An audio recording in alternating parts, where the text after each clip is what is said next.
Good morning and happy Sabbath. Once again, we greet you from Santa Rosa, California. Our ministry, Revelation 14:1, dedicated to the spreading the truth about the Word of God, correcting errors, doctrines that have been taught over the years that are not biblical.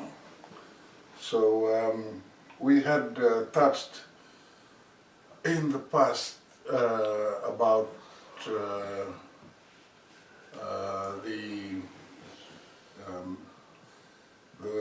Fijian Exodus, from where in the Bible I and our group here had tried to trace where in the Bible the Fijian race started from.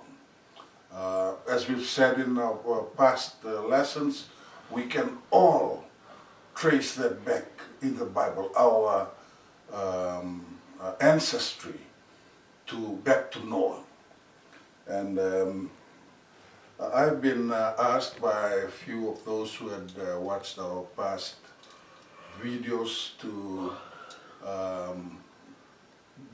do another session on this topic. So this session is sort of a revision of what we've gone through in the past, and we include a few other findings that we've found since our last study. So we've titled it the Fijian Exodus. Exodus in the Bible refers to the Israelites moving into the promised land. And we believe as Fijians that God had promised this land for our ancestors to go where they can live in peace, where they can preserve their faith, because they wanted to worship the God of their fathers. So the Fijian Exodus. Today is the 14th of July 2018, and I hope whatever we'll share today will enable us to start thinking of our own ancestry. If you are from China, if you are from India, if you are from Uruguay, in Europe, or anywhere, we should all be able to trace our ancestry back to Noah. Okay, we had started with this chapter, Genesis chapter 10, verses 1 to 3. Now these are the generations of the sons of Noah. Noah had 3 sons, Shem, Ham, and Japheth. And unto them were sons born after the flood. Okay, the flood, everyone on earth was wiped out except for Noah and his family. 8 people survived the flood. Noah, his wife, his 3 sons, and their wives. Those are the only human beings that survived the flood. The rest were killed because of their disobedience to God. And the sons, so now, those are the 3 sons of Noah, but now we're concentrating on Japheth. Japheth was the eldest son. The sons of Japheth, Gomer, Magog, Madai, and Javan, and Tubal, and Meshach, and Tiras. So there are 1, 2, 3, 4, 5, 6, 7. 7 sons of Japheth, the elder son of Noah. And then we see in verses 4 to 5 it says, and the sons of Javan. Javan was one of the sons of Japheth. So he's the 2nd generation from Noah. Sons of Javan, this is the person that we will be focusing on, because this is what we believe, who we believe is our ancestry traced back to Javan. Javan had sons, and their names are Elisha, Tashish, Kittim, and Dodanim. And the Bible specifically says what was allocated to these sons of Javan. By these four sons were the islands of the Gentiles divided in their lands. Everyone after his tongue, after their families, in their nations. So we say that the sons of Javan, those four sons, the islands were divided for them. Remember, there were these vast lands, these continents, these peninsulas. All the descendants of Noah all went to different parts of the world. So you can trace your ancestry back. If you are from Russia, we'll find out, like we've done here, to trace how did your ancestors, right from Noah, end up where they were. So this is just an example of, I'm interested in my ancestry according to the Bible, and that's the study that we as a group here, Revelation 41, had come up with. So verse 5 says that the islands of the Gentiles were given to the sons of Javan. Well, we've heard of the word Gentile, and the meaning is usually someone who is not a Jew.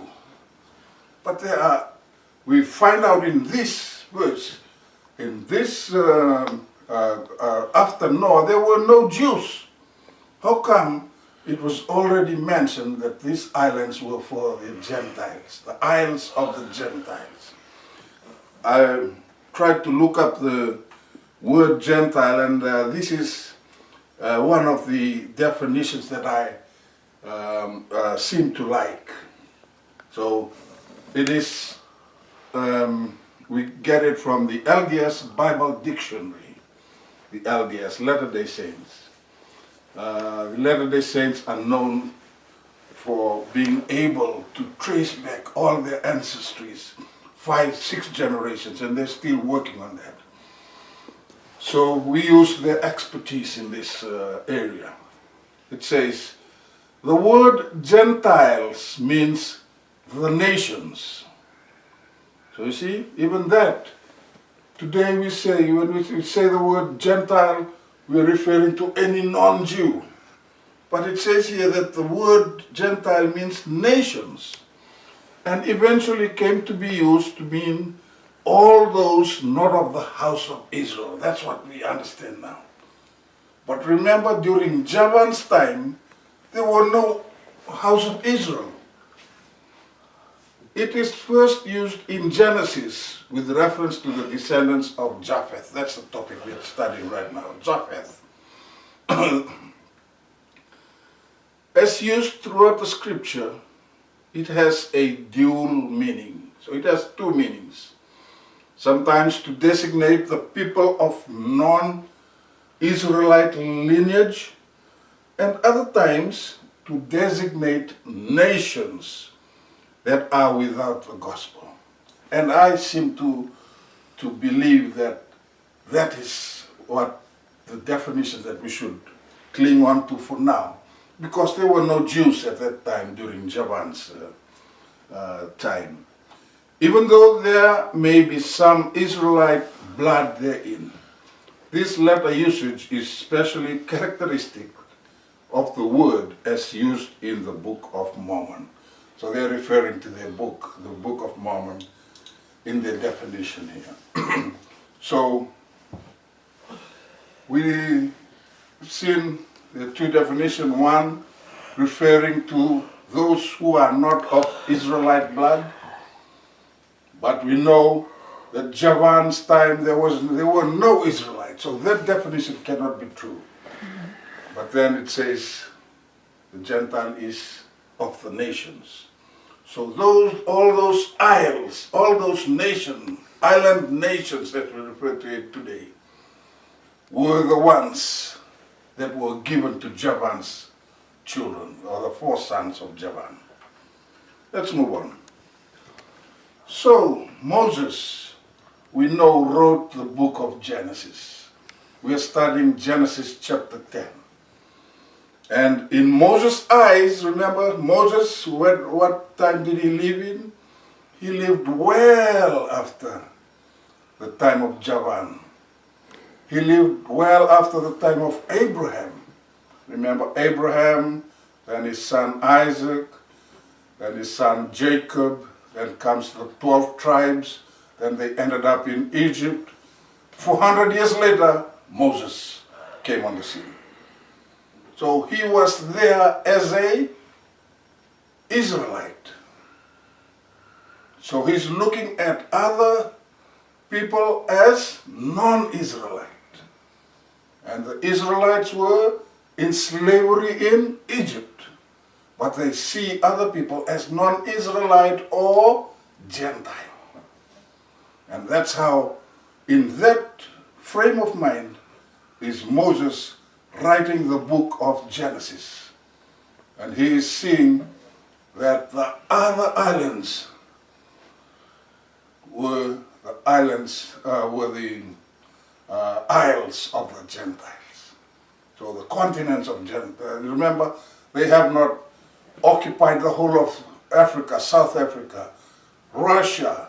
They've just been dispersed. This is Javan's time, from the plains of China. So they're moving all over the world. So all over the world was the world of the Gentiles. So for him, Moses, anyone from before Abraham was a Gentile. So that includes Javan. So the isles of the Gentiles are the isles that were promised to Javan and his 4 sons. Everyone after his tongue. This is something that came out in that verse too. If we go back to that verse, it says, by these were the isles of the Gentiles, we've talked about that, divided in their lands, everyone after his tongue. So that means when they dispersed from there, they had different languages. And we know through Bible history that happened, that took place during the time of Babel. And that was a few generations after Javan. During one generation after Javan. We will look at the timeline, which will make it even more clearer. But that was what happened. Javan's descendant left for the islands after Babel when the languages were confused. They tried to build a tower to reach God, and God said, let's confuse their language. That's how the tower was not completed. So, if that was the time that the different languages were introduced, that was about, it was after that the descendants of Javan left the plains of China to go out into the isles.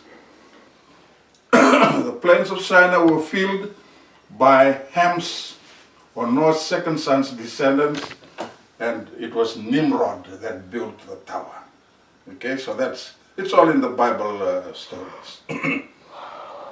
So they left after the tower was stopped. So if we look at their dispersion, that map seemed to tell us the story. So their language was confused in Babel, and they began to disperse all over the world.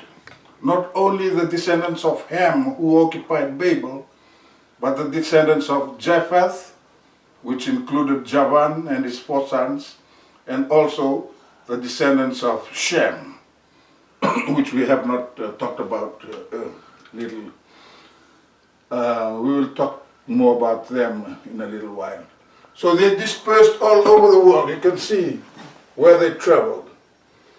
And if we look properly, we'll see that the descendants of Javan, the 4 sons, this may have been the route that they took and out into the ocean. So they moved right from Babel through the Mediterranean out there, and they traveled. According to what we believe here in Revelation 14:1, is that they left the Mediterranean Sea and went right over to the Pacific. How they went through that, we are yet to study their route that they took.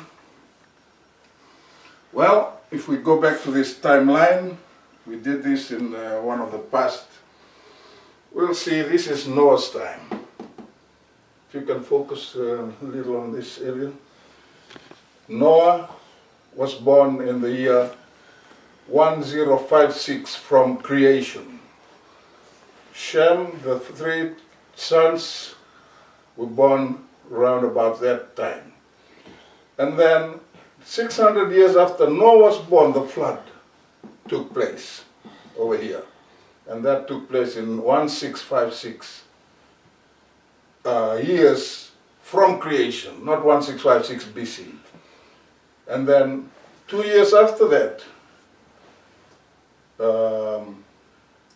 this is the lineage of the second son, Shem. Shem was born here, and his first son was born 2 years after the flood.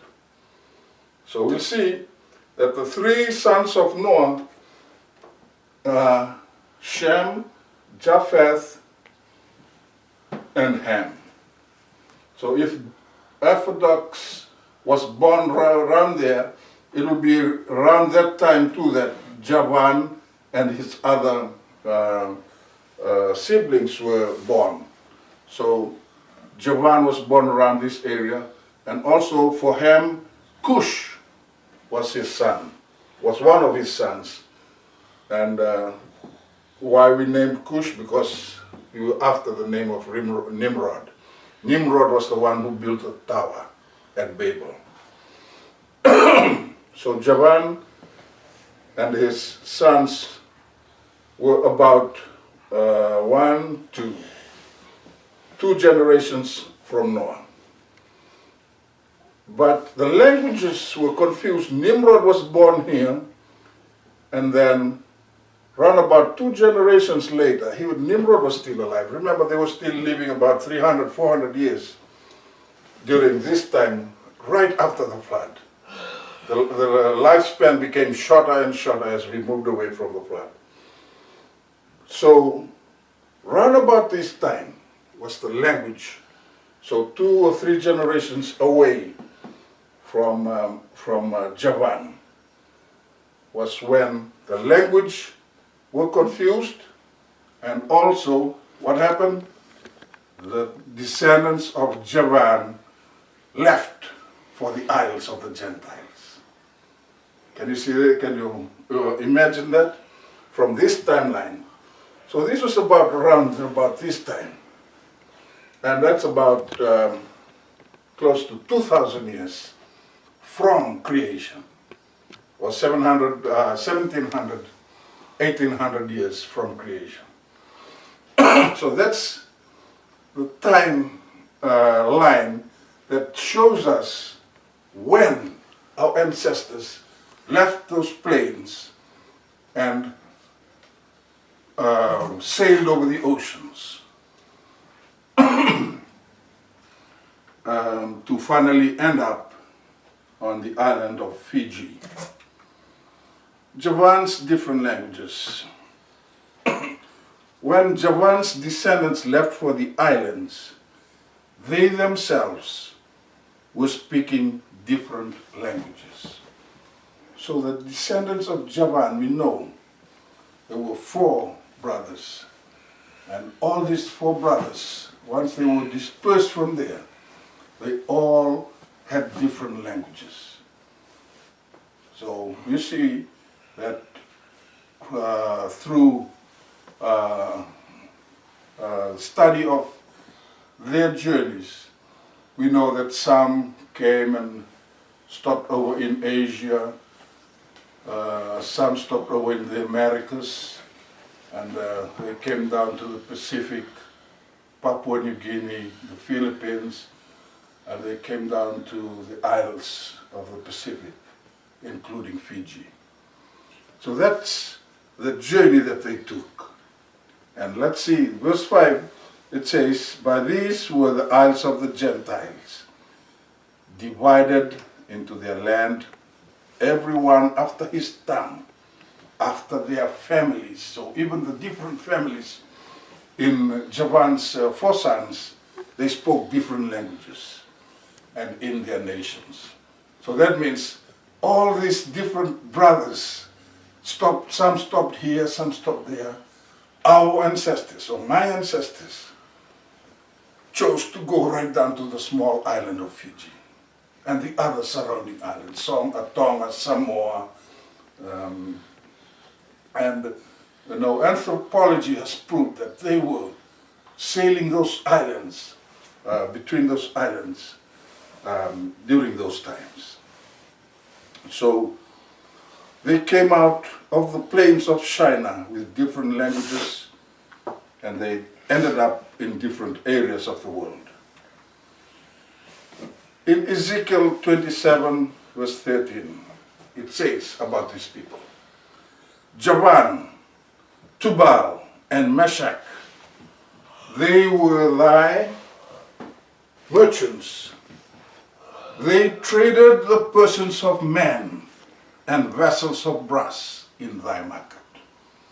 So these people, when they left, if you read Ezekiel chapter 27, from verse 1, it was a like a song, lamentation for the island of Tyre.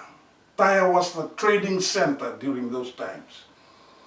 And Tyre was where the whole world met during that time.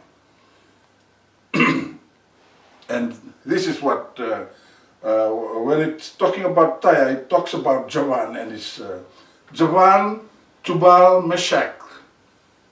They were thy merchants. So these people, wherever they were in the world, they were the ones that traded. They came back through the trading routes back to Tyre. They traded persons of men and vessels of brass in thy market. That's the market of Tyre. We know the story of Tyre. After a while, it dropped into the ocean. It disappeared under the ocean. That's the island of Tyre. That's why a lamentation in Ezekiel wrote this lamentation concerning Tyre.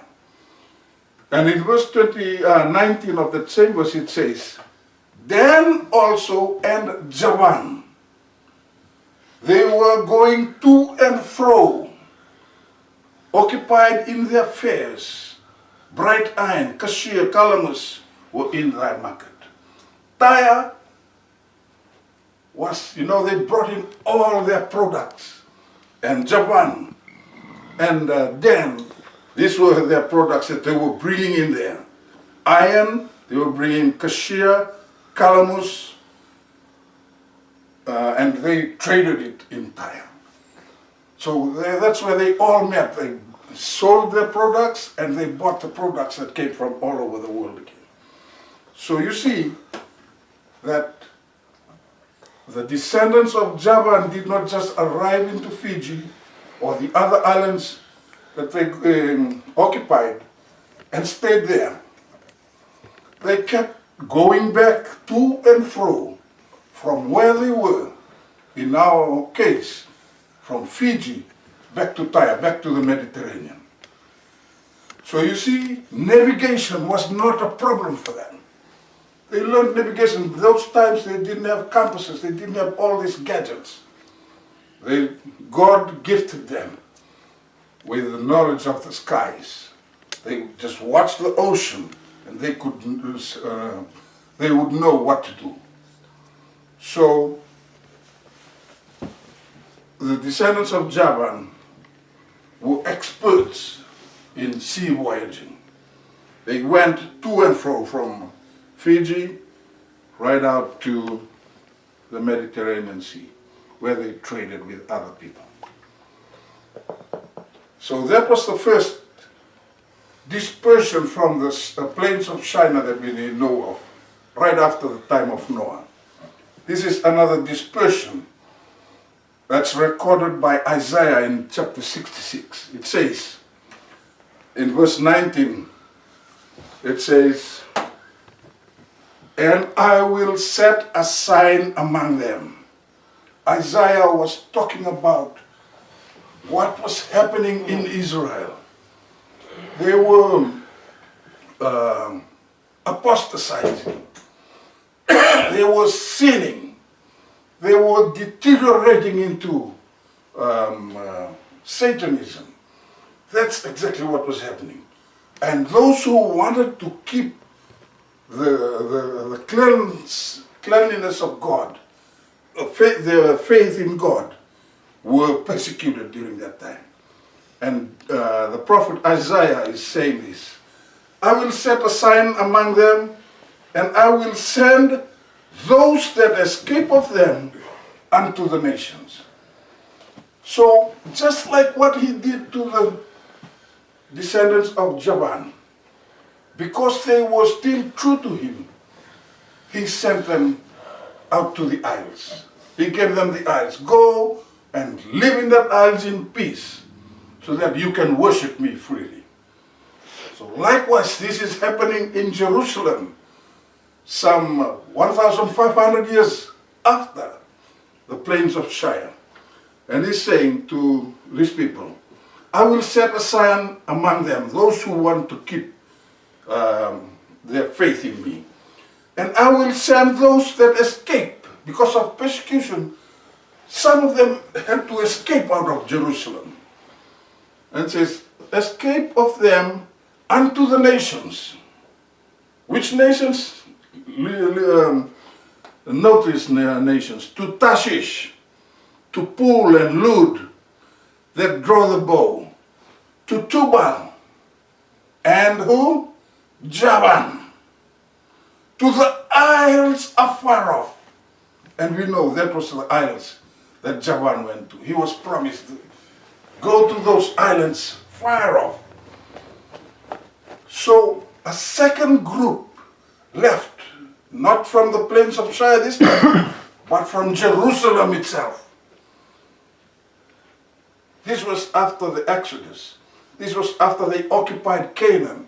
This was after they made Jerusalem their capital. This was after the nations divided. We have the northern kingdom and the southern kingdom. In Jerusalem, this apostasy was happening. And not Christians, there were no Christians then. The people of God were persecuted. And he said, "Go, some of you go right down to the islands where Javan and his family are." So all those islands where Javan's descendants have occupied, these were the same islands that these people who dispersed from Jerusalem in Isaiah chapter 66 were told to go to. So back home, or let's say, "And there they shall declare my glory among the Gentiles." So who are the Gentiles? The first settlers that were there. These people coming now are the Jews. Remember, they're coming out of Jerusalem. The Jews are from Judah. When they divided the nation into two, the 10 tribes in the north and the 2 tribes in the south, Judah and Benjamin. So those 2 tribes became the Jews. But now it says, "When you go out into the islands of Javan, you shall declare my glory to them." They are already there, but they left so much earlier. You go and declare my glory to them, Because you know of my Ark of the Covenant, which is now in Jerusalem. You know of the temple that King David had built and King Solomon. This is all the new knowledge that you have to take and declare my glory to the descendants of Javan, who are occupying those islands, including Fiji. So it says there, they shall declare my glory among the Gentiles. Okay? So the second dispersion that ended up on the Isles of Fiji were from Jerusalem itself. You know, you remember that story? That American ambassador was in Fiji in the 1800s, even before the independence, the Fiji being ceded to US, to the UK. He said, when I looked at these children, the boys had already been circumcised. How did that come into Fiji? How did that come into those other islands? These people left well before Abraham, so there was no teaching of circumcision. But when this American came in the 1800s, he saw the children running around being circumcised. And he said, these are like the Jews of Israel. No link at all. But now we are able to link why this American said that. And also the other thing that he saw, these people are traders. Everything they do, they have to, to negotiate. And that is one thing that we have missed today. Fijians are now not known for business. But our ancestors, Javan and his children, were known to be traders, to be merchants that traveled the oceans because they were traders. So let's go on. Written versus oral history. Fiji's written history only goes back to the arrival of the white man in the 1500s to the 1800s. That's what's recorded. And we learn it, sometimes they teach it in school. When we go to the museums, these are what we read, the writings of the white man. And that's all written history that we have. Oral history, passed down by word of mouth, talks about 3 landings on the island. We already talked about 2. One was the Javan and his group, and the second was the dispersion from Jerusalem, the Jews, who we think was brought with them the circumcision, the teaching or the doctrine of circumcising their children when they are 8 days old. We'll learn of one more landing. This ties up properly with biblical accounts which occurred around 2000 BC, 800 BC, and 600 BC, respectively. Oral stories that we hear from our grandfathers and from our fathers talk about 3 landings in Fiji. It's all oral, passed down by word of mouth. But we don't hear that in the white man's writing. But those oral stories are confirmed by biblical records, as we've seen here. The 3 landings on Fiji, first, about 2000 BC, Javan's descendants. Then, 800 BC was the dispersion from Jerusalem, about 800 BC. And then the third one, which we have not touched, is the lost tribes of the northern kingdom, between 500 and 600 BC. When the two nations divided, the north and the southern kingdom, the north carried on for until about 800 BC. I think their last king was, I've forgotten the name, and they were taken prisoner by Assyria, and that's where they were lost. All the 10 tribes that comprised the northern kingdom were lost then. But it is, some of the records show that they went, some of them left from there and came down and looked for Javan and his tribe out in the islands. And this was confirmed. If we can remember, about 3 months ago, a representative from Israel went over to Fiji. He did not go and see the government. He did not go and see the church leaders. He went straight to a meeting celebrating the Israel 70-year anniversary. And he spoke there to the common people. And he said, "You are my brothers. You are my mothers. You are my fathers." Why? Because we, in our research, have found out that you are part of the 10 tribes of the northern, the lost 10 tribes of that northern kingdom. So things like this are confirming the research that we are doing here in Revelation 14, that says that our ancestors came from the plains of Shinar. Some of them came from Jerusalem, and the rest, the third landing that came into the Fiji Islands in about 1600 BC, when they came in, they saw the islands was filled with people.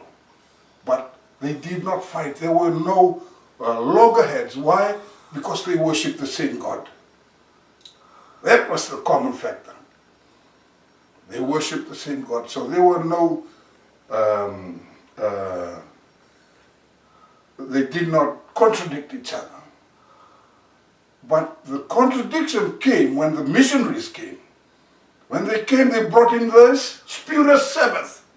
They were all worshipping on the 7th-day Sabbath. But when the missionary came, they wanted to change the day of worship. That's when the conflict started. This was the migration of the 10 tribes. So some studies, we'll have to go through this in more detail to see how they ended up. If you look here, there's a green part. There's a group here that left straight through that same path that Javan and his group took about 2,500 years earlier, or 2,000 years earlier. This path that led straight to the Pacific.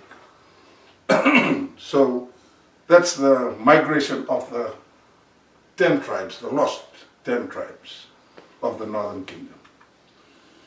Christian missionaries, these are some, I just put this up just to tell us how the missionaries recorded stories that painted the inhabitants of the land in a very bad picture. I'll just read a few things out of this. The Fijians were cannibals and completely savage. Thieves and liars to a man. They killed the sick and old. They treated women as beasts of burden. They robbed graves for food and strangled wives. These are the kind of reports that the white men had and reported back home. But do I believe it? No. Why? Because I know that the original inhabitants were worshipping a God this was not his character. So you see, this is the white man's records. It says here, one cruel king threatened them with death. This was John Hunt. With death if they closed their windows to keep out the smell of bodies roasting a short distance from their homes. Look at how these kind of stories written by the white missionaries of that time that painted a very bad picture of the inhabitants of the land. These are all false stories. You know what they wanted to do? They wanted to elevate their position. They wanted to make their story look even worse. That they conquered a cannibalistic society. When that was not true. The people of Fiji were worshipping Jehovah. They were our ancestors. Were worshipping Jehovah. They were worshipping Jehovah on the seventh day, the day that Jehovah sanctified for that purpose. Missionaries and Jesus. It is not known whether there were any written words with the original three settlers. Those three settling groups that came in. Nothing was written. Remember, most likely there won't be any, since all these three landings began with persecution at the other end. They were persecuted and they had to run. So who will bring a book? Who will go and bring up the scrolls? Because of their faith in God. They left from China, they left from Jerusalem, and they also left from Assyria, the 10 lost tribes. Original settlers, godly, were they godly? All three landings comprised of people who were godly. They ran away because they wanted to worship God. So God told them, go look for Javan. I gave him those islands where he is free to do anything that he wants. Jehovah was their God. They all worshipped on the seventh day Sabbath. That's what the characteristics of these people we're talking about. My ancestors who came over to Fiji and filled the Fiji Islands. One hill in the Nassau Toka district in Fiji is named Naidhuva Dhuva Vechiova. So they knew which God they were worshipping to. They knew very well. That's why they named that hill or that mountain Aidhuva Dhuva Vechiova. It is where they go and they bow down and pray to Jehovah. They knew which God they were worshipping to, Jehovah. In the 1800s, when missionaries arrived over 2,000 years after the original settlers, yes, some had left the faith and descended into cannibalism. There were some people in Fiji, we're not denying that people had gone astray. The majority who kept the faith remained faithful. The white man's religion was a threat to the original religion. Why? Because the day of worship, which was important to them, was not the same. They kept the commandments of God, and the fourth commandment says, remember the Sabbath day to keep it holy. Our original settlers, right from the plains of China, kept that day, and they kept it through their journey through the ocean until they landed in Fiji, and they kept it there till the white man came in the 1800s. 6 days they'll thou labor. They kept this Sabbath. That's why they were threatened by this new religion that came in the 1800s. The day of worship, which was important to them, was not the same. They observed the 10 Commandments as the law of God and refused to budge, resulting in a religious war. When we talk about Thomas Baker, the truth may be that they did not like the gospel that Thomas Baker was bringing because it wanted them to change. the Sabbath. So whatever the truth may be, this is the truth about our ancestors. They had worshipped God on the seventh-day Sabbath. The new addition they bring with them was, I didn't say that everything they brought in was bad. The new addition that they brought, which was a positive thing, was the New Testament, the story of Jesus. No one knew about the story of Jesus until this white man in the 1800s brought in the Bible. And they started the white man's clothes, which became the mark of the believers. They started wearing shirt, white man's shirt. They started wearing pants, and they designed the sulu wakatanga, which we wear today as Fijians, because of what the white men brought with them. And they also introduced books, which enabled literacy for the Fijian people. So Fijians had to learn to read, and the missionaries were the ones who taught them. They made up their writings using alphabets and using their own language. And Fijians learned how to read and write during this period. Our ancestors were God worshippers. What the missionaries did not document, that the inhabitants of the isles were already worshipping Jehovah. That's something you don't find in history, in the history of Fiji. They did not document that these people were already worshipping Jehovah. They wanted to be credited with bringing light to a darkened world, which was not. It wasn't a darkened world. There were some dark spots here and there. People were worshipping other gods. Well, that's normal in the society. Even in Jerusalem, that happened. That's why they ran away from them. Worship Day was critical for the original inhabitants, that they chose to stay away from this new religion. If you see that the people who worship on the seventh day were right up in the hills, they moved to isolated areas so that they can worship on the day they want. They believed that God sanctified.